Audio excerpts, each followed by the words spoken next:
What is up, guys? I don't usually do this, but before I start the video today, I noticed that I'm really close to being a YouTube partner. I need only like 125 subscribers out of like the 68% of you that watch my videos but isn't subscribed. So if you are a returning viewer but not a subscriber, please consider subscribing. It costs you nothing, and you guys have no idea how much it helps me. Every comment, every subscription, every like pushes me to keep making awesome content and keeps pushing me to make content you guys want to watch. So I just want to say thank you guys to everybody that has been subscribing. And if you're new to the channel, or if you're a returning viewer but isn't subscribed, please consider it. It helps me out a lot. That's all. Let's get into the video. What is up? Welcome to a new How to Beat episode, where today we're going to be talking about Akuma.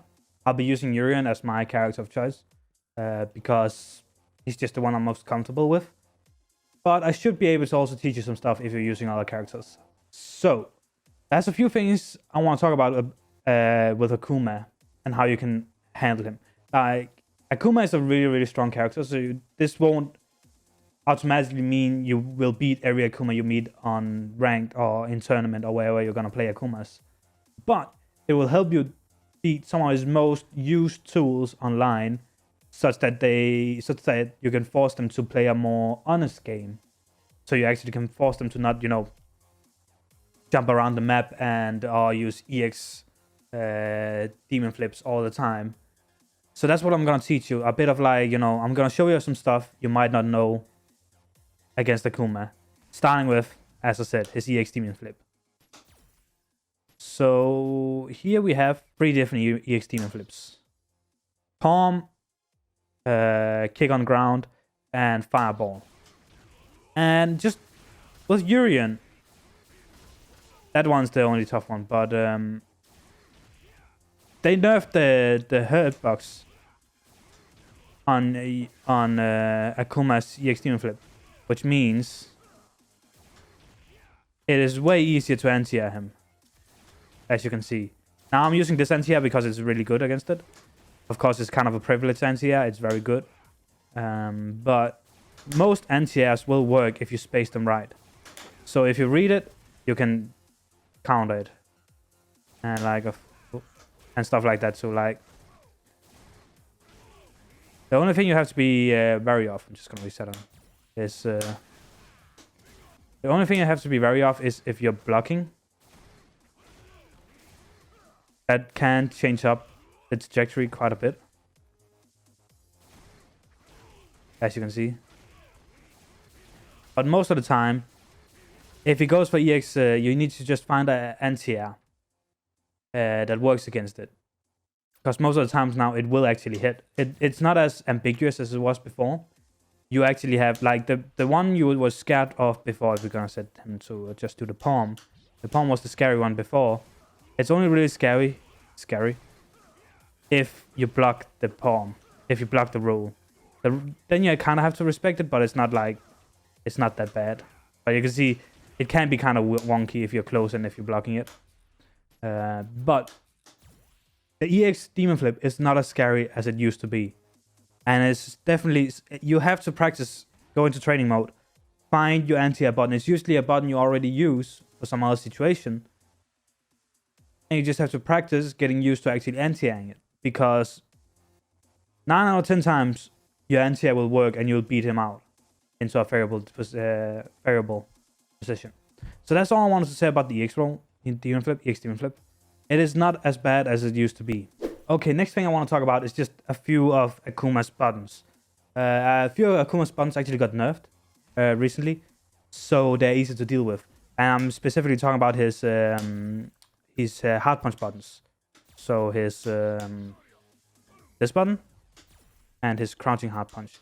These are all buttons we know from Akuma. Like, these are very popular buttons for Akuma, both for crush counters and starting VTriggers and stuff like that.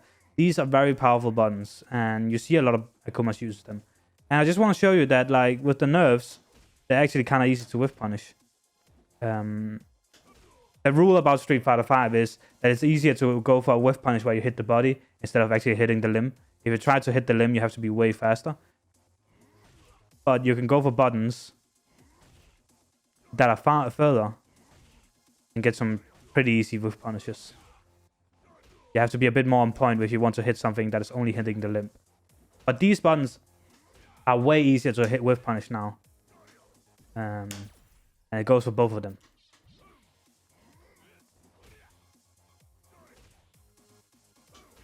And of course also, like, it's way easier to hit the limb than hit the body than hit the limb. If you have a button that's far enough to hit the body, you should definitely go for that. Like in Urian's case, we could do stuff like that. So that's just something about his buttons and how they actually become way easier to whiff punish. So you shouldn't be scared of trying to whiff punish them. Also just a small thing you need to know about the character. But try to go for body whiff punishes instead of limb whiff punishes. And what I mean by that is, as I showed, try to hit the full body instead of just hitting the extended hitbox from the arm. Because it is just easier. Like, it's only for some of the recovery frames the arm is out, but it's for all the recovery frames the body is, where it is. So try to hit the body. The next thing I want to talk about is Akuma's air fireball. This move can be so annoying for some characters to deal with. This is very dependent on what character you're using, what is best approach for him. Some people usually, like if I'm playing Sagat, I go for trade combos. Sorry, not trade combos, I go for trades. So like I eat the air fireball most of the time, but I DP through it. So I hit him with the DP and I eat the air fireball, which is a favorable trade for me because Sagat has more HP and the DP does more damage than the air fireball. But Urian doesn't really have that, like, blessing. Like, he can do that, but it's not really that, like, good. Again, like, if you try to do normal anti-airs, it doesn't really work because of, like, how, like, I have to be very lucky for it to hit. That's the light one. If you go for the medium one, which is the one we see most of the time, like, around here, like, if I think he's gonna do a normal jump in, I can't do that. So, what I, as a Urian player, do instead, and this depends on what character you are, of course. Like, some characters have it easier against this than others. But here's an option you can use. Is, either, I see some people do this, and that is a dash under and punish. That requires a lot of spacing practice, and a lot of reading of your opponent's movement. Because if he just does a jump forward, not a lot is gonna happen. You might get hit by if he does his cross up jump button, the medium kick. You might get hit by that. But if you know he's gonna do air fireball, you're gonna dash on and punish him for it. I don't like this option. I don't know. It just feels unpleasant. It just doesn't feel natural. It feels like a lot can go wrong. But of course, if you are 100% sure he's gonna do air fireballs, which there's a high chance of them doing, that is a very good punish. I usually go for a more safe route, and I do neutral jumps. So I will do stuff like that.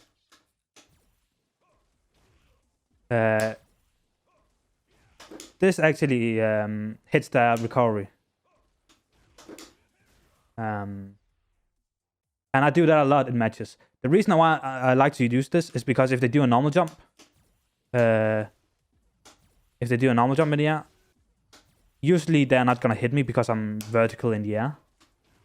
Or I'm gonna trade with them in the air, or I'm gonna hit them out of the air. One of those options. And if they do air fireball, I get a punish. It's a safe option in my opinion. It's a very safe option, and it's hard for them to deal with it. They have to understand that I like to do that. But if they don't, then like you can see, I can kind of jump over like most fireballs. And some damage is better than no damage. That's always the thing. So I like to go for more neutral jumps in the Akuma matchup for that reason. And that works for me as a Urian player. It is different depending on what character you use. Okay, I thought I would shift to Sagat just to show you guys different options, because I can talk about all I want, but I think it's better to just show. So with Sagat, I don't really have to think about if he's going to do a normal jump or a fireball jump, because both of them is going to be countered by my medium punch TP. I do this trade, and you can see how much I win, how much damage I do by it. And I can even, if I'm gutsy and know it, I can go a bit forward and just do a heavy type uppercut. And even medium. And that will hit both his jump-ins. So like it all depends on what character you use, what options you have. I would say the best thing you can do is look at some of your favorite players that use your character and try to just notice when they're playing against Akuma. Notice what they do when the Akuma tries to do jump air fireballs. I would say you probably have to look at their matches in ranked, because there's not a lot of Akumas in tournament that actually go for air fireballs, because they know how unsafe of an option it actually is in a lot of matchups, especially against top level players. So you probably have to dig through a few replays from online and just try to find some Akuma matches and see if you can if you can spot what they do and figure out like the different options for it. But yeah, that's some, like I'll say, there's some universal options for it in my opinion. The neutral jump and dash under, that's a universal depending on the dash and of course depending on the height. Sagat can't really do it because of his height. He can't really do the dash under. He kind of has to stand and do the DP. Just to show you. Okay, he actually can. Never mind. So yeah, that's what I mean. Like, you kind of have to do it fast, else you're gonna get hit by it. You can't really do, like, I'm trying to act like I'm reacting to it, and because Sagat is as tall as he is, it's hard for him to do that. So his better option is to just straight up DP trade it, or try to go under it and DP, or something like that, or crouch it, because Sagat has a very he becomes a lot smaller when he crouches. Okay, so that's some more general stuff I've been talking about now, with like how you can approach the Akuma in neutral and how you can deal with some of these neutral options. Let's talk a bit about his VTrigger. Because the Akuma's VTrigger 1 is very scary, but it's actually not that scary. The best advice I can actually give you is just kind of like block, take the throw. If you have the life, block, take the throw. That's like, honestly, that is so good. Like calm down. Don't try to do anything fancy. Don't try to, like, you know, that one I can EX fireball, but what if he doesn't do that one? EX, like, yeah, I can't even EX it, but just calm down. Don't try to do too much. If he does fire air fireballs, just block him. You can try to, like, jump back. Jump back is a good option. If he's in your face and you feel like he's gonna do, like, but there's this chance you're just gonna get hit. Like, it's scary. I usually do that, jump back medium kick, because if he does, that is instant air fireballs I'm doing right there. If he does more normal ones, you can kind of just like, yeah, I kind of just do something like that, jump back medium kick or jump back medium punch, just to get the trade and get away from him. Just do something where you can see it's hard. It's like, you kind of have to read the jump and like react immediately. Like as soon as he's jumping in, I'm jumping back just to get space. Like, I'm just trying to get space right now, such that I don't get hit by like some insane combo, or get hit by, or go into block stun and take a throw. But like most of the time, the best advice I can give you, if Akuma has his VTrigger activated, just breathe, calm down. If you have especially if you have a life lead, just block, take the throw, calm down, try to react to what he's doing in a defensive manner. And by that, I mean, try to, you know, maybe jump back, get a jump back, you know, make him waste his VTrigger time when he's in VTrigger. Because, like, it is a really good VTrigger. It's a really good VTrigger. And it's hard to, and it can do a lot of damage to you, especially if used properly. But most of the time, if he doesn't have it on hit, and he's doing it on block defensively, that's usually because he's losing and he wants some life back. Take some of your life so there's more equal life deficit. In that case, just the least damaging option you can take is a forward throw. Back throw is a bit scary, but it's still less scary than getting hit by the air fireballs, because the air fireballs is gonna hurt and put you into a setup that is very dangerous for you. So just try to stay calm, block it out. Try to avoid block stun if you can, but you can only really get better by being put in the situation and thinking about it. So next time you're up against an Akuma and he activates VTrigger and you feel pressure, just try to breathe and do less. You know, don't mash DPs, don't press buttons, don't be scared of blocking. Because blocking is actually a really good option because he spends a lot of V-bar doing those air fireballs. He spends a lot of V-bar doing fireballs on the ground. And before you know it, he's not going to have any V-bar. And then you might probably have VTrigger. And then you can win. Because your Akuma has very low HP. It's just like, this is just some general advice against this VTrigger. Just try to calm down. It's scary, but it's not as scary as you might think. Okay, this next one is going to be very fundamental. But I know there's a lot of people of different skill levels that watch my videos. So I'm also just going to go over this. And this is how you get around the red fireball. Because the red fireball is apparently pretty dangerous. People have asked me before how you deal with it. And honestly, just treat it like a fireball. Like, jump over it. And if he tries to do another one, you can jump in. Like this, it is not as scary as you would think. Like, because like if he's in that defensive mode where he is walking back and doing red fireball, just jump over it and walk forward. If he keeps walking backwards, suddenly he's going to be in the corner. Just stay calm. With Urian, I might do, you know, like a jump over as I'm jumping down. I might charge EX knee. So like as soon as I land. As soon as I land. I